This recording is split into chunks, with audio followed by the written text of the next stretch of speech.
আর স্বর্ণশিল্পীদের জন্য রাজ্য সরকারের উদ্যোগ। ঘাটালে দাসপুরে তৈরি হচ্ছে গোল্ড হাব।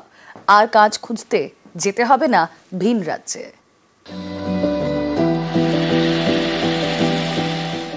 পশ্চিম মেদিনীপুরের ঘাটাল মহকুমার দাসপুর, এখানকার অনেকেই স্বর্ণশিল্পী হিসেবে কাজ করেন। কাজ করতে যেতে হয় ভিন রাজ্যে। এবার এই ছবিটা বদলাচ্ছে। দাসপুরে গোল্ড হাব তৈরি করছে রাজ্য সরকার। কাজ প্রায় শেষের পথে। খুব ভালো হয়েছে স্বর্ণশিল্পীদের জন্য। আমরাও চাই, আমরা স্বর্ণশিল্পী কাজ করি, আমরাও দেশের থেকে কাজ করতে চাই। আমরা যদি চালু হয়ে যায় প্রকল্পটা খুব ভালোই হবে। এই যে গোল্ড হাবটা হলে এখানে আমাদের এলাকার সমস্ত মানুষ যারা স্বর্ণশিল্পী বাইরে কাজ করে তারা খুব উপকৃত হবে। এর জন্য আমি আমাদের রাজ্য সরকারকে ধন্যবাদ জানাই।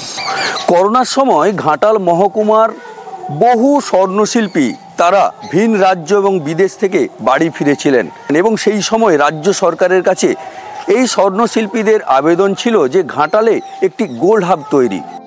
2023 সালে গোল্ড হাবের শিলান্যাস করেন মমতা বন্দ্যোপাধ্যায়। দাসপুরের ফরিদপুরে শুরু হয় গোল্ড হাব তৈরির কাজ। 3 তলার এই হাব তৈরিতে খরচ হয়েছে প্রায় 8 কোটি টাকা। কাজ প্রায় শেষের পথে, এবার শুধু উদ্বোধনের অপেক্ষা। কনস্ট্রাকশনের কাজ প্রায় শেষের পথে। আশা করা যায় আগামী মাসের মধ্যে এটা কমপ্লিট হয়ে যাবে। যত তাড়াতাড়ি সম্ভব সেখানে কাজ শুরু করা যাবে।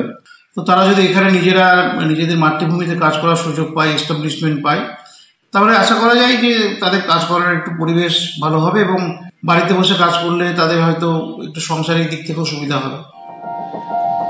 পশ্চিম মেদিনীপুর থেকে সুকান্ত চক্রবর্তী, নিউজ 18 বাংলা।